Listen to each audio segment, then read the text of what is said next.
या तर सगळ्यात पहिलं तर याला आमचा विरोध आहे आणि याचा आम्ही निषेध केला आणि उधळून लावलंय।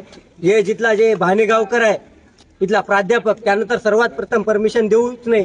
RSS ही संस्था रजिस्टर नाही आणि ही संस्था विरोधी आहे आणि आतंकवादी पैदा करणारी संस्था आहे आणि या संस्थेला या अशा कॉलेजमध्ये अशा सुंदर कॉलेजमध्ये अशा मूर्खपणा करून यांनी नालायकपणा केला होता की आम्ही उधळून करण्याचं वंचित बहुजन आघाडीतर्फे सम्य विद्यार्थी आंदोलनातर्फे सर्व युवा आघाडीतर्फे SFI तर्फे आम्ही हे सगळे याचं षडयंत्र उधळून लावले आणि त्यांच्याकडून आम्ही हे त्यांचा माफीनामा घेतलाय कॉलेजतर्फे त्यांच्या प्राध्यापकातर्फे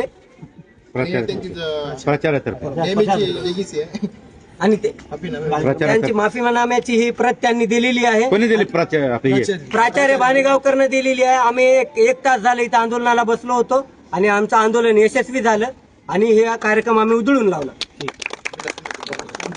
कोण बोलणार कुणाला एक मिनिट घ्या, कॉम्रेड घ्या, दोनच गाडी जास्त घेता येत नाही आपल्याला।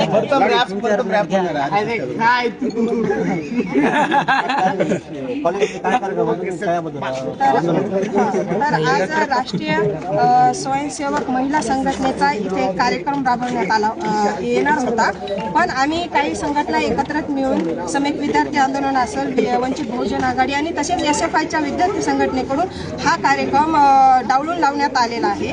हा कार्यक्रम इथे शिक्षण घेण्यासाठी केवळ इथे विद्यार्थी येत नसतील तर समता आणि समानता ह्या मूल्यांना घेऊन इथं विद्यार्थी शिक्षण घेत असतात। पण इथले प्राचार्य जे भानेगावकर आहेत त्यांनी इथे RSSचे कार्यक्रम राबवण्याचा प्रयत्न करत आहेत। गेल्या काही दिवसामध्ये सुद्धा इथे एक कार्यक्रम झाला होता। असे कार्यक्रम आम्ही येत्या काळात बिलकुलच करू देणार नाही, कारण का ही एक संघटना जी महिला संघटना स्वयंसेवक संघटना जी आहे ही RSSच्या विचारधारेला धरून चाललेली ही संघटना आहे। या मागचं कारण असं आहे की इथे येऊन विद्यार्थ्यांना धर्माधर्मात जाती जातीमध्ये भांडण लावण्याचा प्रयत्न ही संघटना करत आहे। म्हणून येत्या काळात असो किंवा कधी असो आम्ही असे कार्यक्रम इथे राबवले जाऊ देणार नाही। त्यासाठी आम्ही प्राचार्याकडून आज राजीनामा हे घेतलेला आहे, माफीनामा घेतलेला आहे। तरी इथून जे काही कार्यक्रम होतील त्यांनी आश्वासन दिलेलं आहे की इथून जे कार्यक्रम होणार आहेत ते RSSचे होणार नाहीत असं त्यांनी आश्वासन देऊन